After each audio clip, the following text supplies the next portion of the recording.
صحابہ میں سب سے آخر میں جس شخص نے وصال کیا ہے اس کا نام ہے حضرت ابو طفیل رضی اللہ تعالی عنہ۔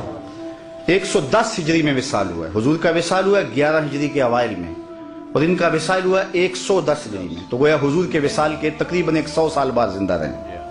آخری وقت ہے ان کا، آخری سال جو تھا ان کا، حج کا موسم تھا، تو وہ وہاں آگے ہجوم میں اور ایک اونچے ٹیلے پہ کھڑے ہو گئے اور لوگوں کو اپنی جانب متوجہ کر کے کہا کہ لوگوں آؤ، اس وقت روئے زمین پہ میرے علاوہ کوئی نہیں جس نے رسول اللہ کو دیکھا ہو، صرف میری آنکھوں نے حضور کا دیدار کیا۔ اللہ اکبر! پھر لوگوں کا کیا پیار ہوا ہوگا۔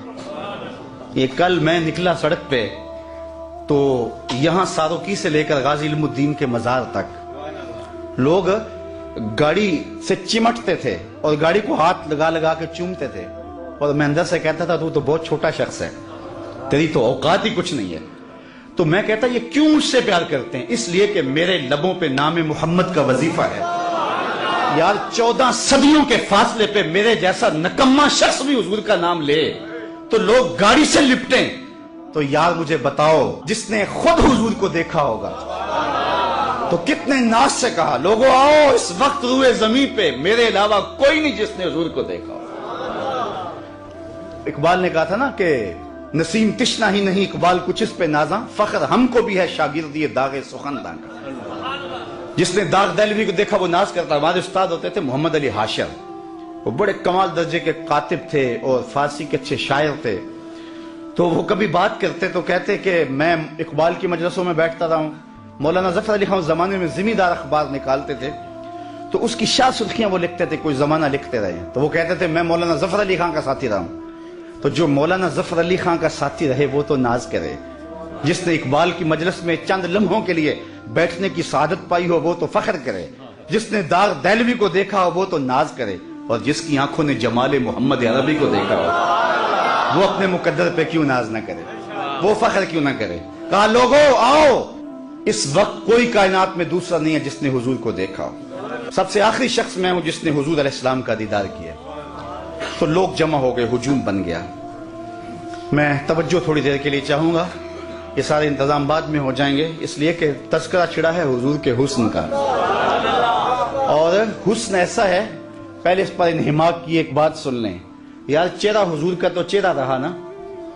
ایک صحابی ہیں حضرت میمونہ بنت کردم رضی اللہ تعالیٰ عنہ، کہتے ہیں مجھے شوق تھا میں کہ حضور کو دیکھوں، تو ایک دن میں اپنے باپ کے ساتھ حضور کو دیکھنے گئی، اور یہ حجۃ الوداع کا موقع تھا، حضور اونٹنے کے اوپر بیٹھے ہوئے تھے۔ میرے باپ نے حضور سے کوئی بات کی، لیکن حضور کے جلال کی چمک اتنی تھی، جمال کی، کہ میری ہمت نہ پڑی کہ میں حضور کا چہرہ دیکھ سکوں۔ تو کہتی لوگوں میں نے حضور کا چہرہ تو نہیں دیکھا، لیکن میں نے حضور کے پاؤں دیکھے ہیں۔ اور پھر فرماتی ہیں ما نسیتو فی ما نسیتو طول اصبعہ، کہتے ہیں حضور کے مبارک پاؤں کی جو انگلیاں ہیں ان میں جو انگوٹھے کے ساتھ والی انگلی ہے، فرماتی ہیں آج تک میں اس کی لمبائی کے حسن کو نہیں بھول سکتی۔ یار جس کے پاؤں کی انگلی کا حسن محو کر دیتا ہے اور ساری زندگی نشائی نہیں اترتا، اس کے چہرے کے جمال کی کیفیت کیا ہوگی۔ ایک شاعر نے کہا قدموں پہ جبیں کو رہنے دو، قدموں پہ جبیں کو رہنے دو، چہرے کا تصور مشکل ہے۔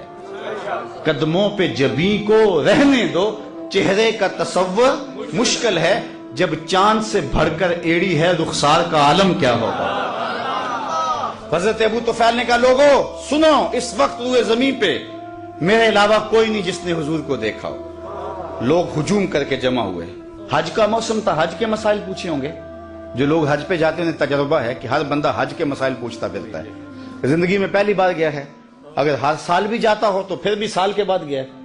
عید کے موقع پہ ہر سال مولوی صاحب کو عید کا طریقہ بتانا ہی پڑتا ہے، اس لیے کہ سال کے بعد آئی ہے۔ تو حج کے ایام میں بھی یہ ہوتا ہے، ہر بندہ حج کے مسائل پوچھتا ہے۔ تو ایک صحابی مل گیا ہے، تابعین نے پوچھا ہوگا کہ حضور نے حج کیسے کیا، منا میں کیسے گئے، عرفہ میں قیام کیسے کیا، حضور علیہ السلام نے عرفات میں قیام کیسے کیا، مزدلفہ میں قیام کیسے کیا، رمی جمال کیسے کیا، لیکن تاریخ کا جواب نفی میں ہے۔ کسی نے حج کا مسئلہ نہیں پوچھا، کہا صف لنا رسول اللہ صلی اللہ علیہ وسلم، تم نے حضور کو دیکھا ہے تو بتاؤ حضور کا چہرہ کیسا تھا، حضور کی آنکھیں کیسی تھی، آنکھوں میں ماں ذات کے ڈورے کیسے تھے، زلفیں کیسی تھی، حامیم کے کنڈل کیسے تھے، صف لنا رسول اللہ صلی اللہ علیہ وسلم. تو حضرت ابو طفیل نے 3 لفظوں میں حضور کا حلیہ بیان کیا، اور وہ آپ یاد کرنا چاہیں تو یاد ہو سکتا ہے. وصاف بن جائیں حضور کے. علماء نے لکھا ہے جو شخص حضور کا حلیہ بیان کرے لوگوں کے دل میں اس کے لیے جگہ بن جاتی، لوگ اس سے پیار کرنے لگ جاتے ہیں. ہر بندہ چاہتا نا میں ہر دل عزیز بن جاؤں. تو میں آپ کو بتاتا ہوں، اگر نسخہ بتا رہا ہوں، وہ سنیاسی بابے تو ساتھ لے کے نسخہ مر جاتے ہیں، لیکن میں آپ کو نسخہ دے کے جا رہا ہوں. اگر چاہتے ہو کہ ہم ہر دل عزیز بن جائیں، حضور کے حسن کے قصیدے پڑھا کرو، لوگ تم سے پیار کریں گے. تو حضرت ابو طفیل نے 3 لفظوں میں حضور کا حلیہ بیان کیا، یاد کر لیں. کان رسول اللہ صلی اللہ علیہ وسلم ابیض ملیحا مقصدا. ایک تو چٹے رنگ کے تھے، حسن نمکین تھا، ہر معاملے میں توازن تھا. 3 لفظوں میں حضور کا متوازن. سوا صدر والبطن، پیٹ اور سینہ برابر. پیٹ اٹھا ہو سینہ اندر ہو حسن ختم ہو جاتا ہے. سینہ آگے نکلا ہو پیٹ چپکا ہو تو یہ بھی حسن کو زائل کر دیتا ہے. سینہ اور پیٹ برابر ہو تو یہ اعتدال ہے.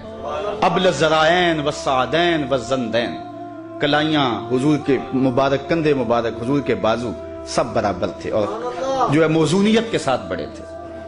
کان رسول اللہ لیس بالطویل الممغط ولا بالکثیر المتردد. قد ایسا کہ نہ پست کہا جائے نہ بہت لمبا کہا جائے. چونکہ بہت لمبا قد بھی حسن میں جو ہے وہ نقصان کا سبب ہے، چھوٹا قد تو ہے ہی نقصان کا سبب ہے. حضور درمیانی قد و قامت کے حامل تھے. لیکن ایک شان اللہ نے اپنے محبوب کو یہ بھی دی تھی کہ لمبے لمبے قد والے صحابی بھی تھے. حضور کا قد لمبا نہیں تھا، حضور کا قد درمیانہ تھا. لیکن اذا جامع الناس غمرہم، جب حضور آتے نا تو 10,000 کا مجمع بھی ہوتا، حضور کے کندھے سروں سے اونچے دکھائی دیتے. یہ اللہ نے اپنے محبوب کو شان دی تھی. اور جنہوں رب نے اونچا کیا ہے کون اس کو نیچا کر سکتا ہے. حضور کے کندھے اوپر دکھائی دیتے. اسی طرح فرمایا حضور متوازن تھے. حضور کا رنگ سفید تھا، ازہر اللون، نکھرا ہوا رنگ، ابیض اللون، چمکدار رنگ. اللہ اکبر. اور پھر حضور علیہ السلام کا حسن نمکین تھا. کچھ حسن میٹھے ہوتے ہیں. جمال یوسفی میٹھا تھا، زنان مصر کی انگلیاں کٹ گئی. اور حضور کا حسن نمکین تھا. نمکین میں کشش زیادہ ہوتی ہے. شاہ ولی اللہ محدث دہلوی فرماتے ہیں میرے والد نے حضور کو خواب میں دیکھا اور یہی سوال پوچھا. حضور حسن صبی کی نسبت حسن ملی کے اندر کشش زیادہ ہوتی ہے، اور آپ نے خود کہا ہے انا املا ہو واقعی یوسف اسبہ ہو، میں نمکین حسن والا ہوں، میرا بھائی یوسف میٹھے حسن والا تھا.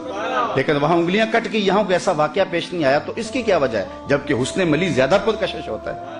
تو حضور نے جواب کیا دیا، جمالی مستور عن اعین الناس غیرۃ من اللہ. اے عبد الرحیم، اللہ نے غیرت محبت کی وجہ سے میرے حسن کو لوگوں کی نظروں سے چھپا دیا.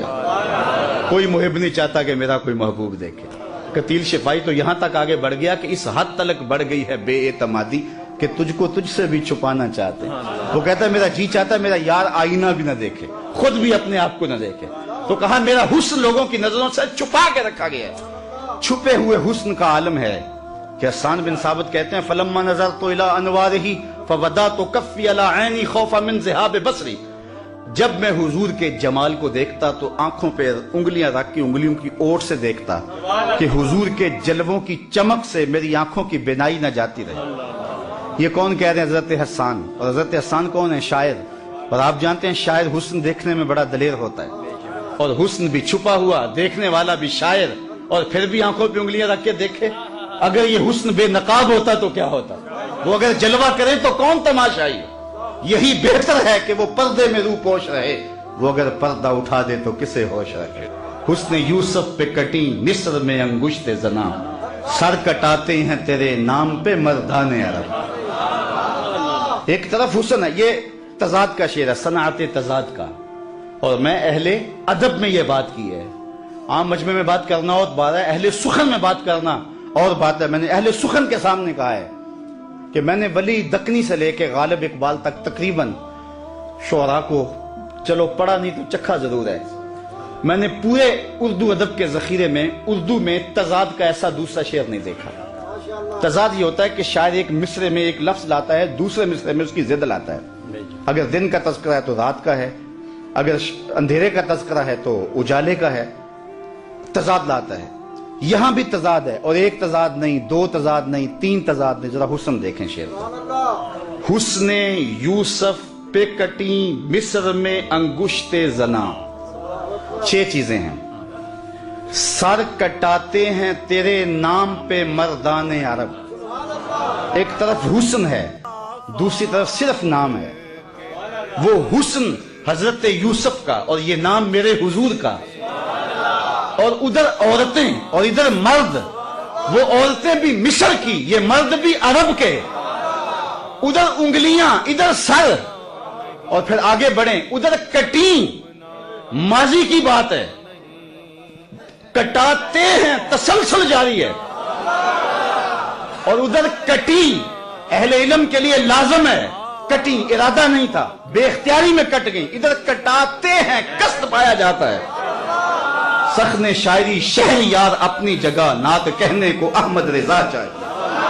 حسن یوسف پہ کٹی مصر میں انگشت زنا، سر کٹاتے ہیں تیرے نام پہ مردان عرب. وآخر دعوانا ان الحمدللہ.